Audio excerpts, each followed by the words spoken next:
Hello everyone, তোমরা সবাই কেমন আছো? আশা করি ভালো আছো। আমরাও ঠাকুরের কৃপায় সবাই ভালোই আছি।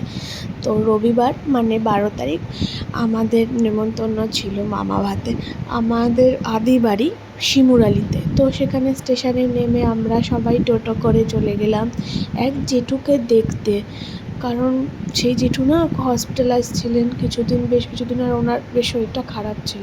তাই ওনার বাড়িতে গেলাম, আমরা একটু বসলাম, গল্প করছিলাম। এখান থেকে এখানের পরিবেশটা এত সুন্দর শিমুরালির।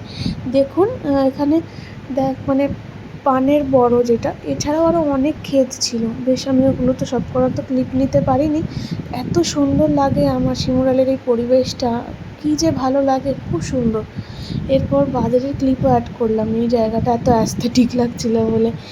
আর এই বাচ্চাটা হলো ওই জেঠুর নাতি। আর আমার বাচ্চাদের দেখলে গাল ধরে টেপা তো ম্যান্ডেটারি।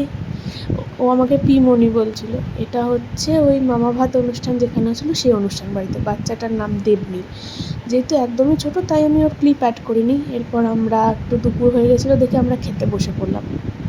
ফার্স্টেই আমরা নিলাম পনির পাসিন্দা, পুদিনার চাটনি, স্যালাড, এগুলো। পুদিনার চাটনিটা বেশ টেস্টি ছিল। এরপর ভাত, মুগ ডাল আর বেগুনি এলো। তারপর এলো কাতলা ভাপা। এটা না বেশ ভালো টেস্ট হয়েছিল, বেশ ভালো খেতে ছিল।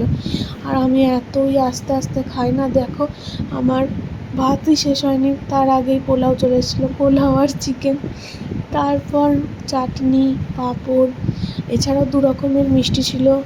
তারপর সেটা যেহেতু খাইনি তাই আমি ক্লিপও নিতে পারিনি, আমি জেঠির পর থেকে নিয়েছি একটা ক্লিপ। এরপর আইসক্রিম খেয়ে আমরা বাড়ির দিকে রওনা দিলাম।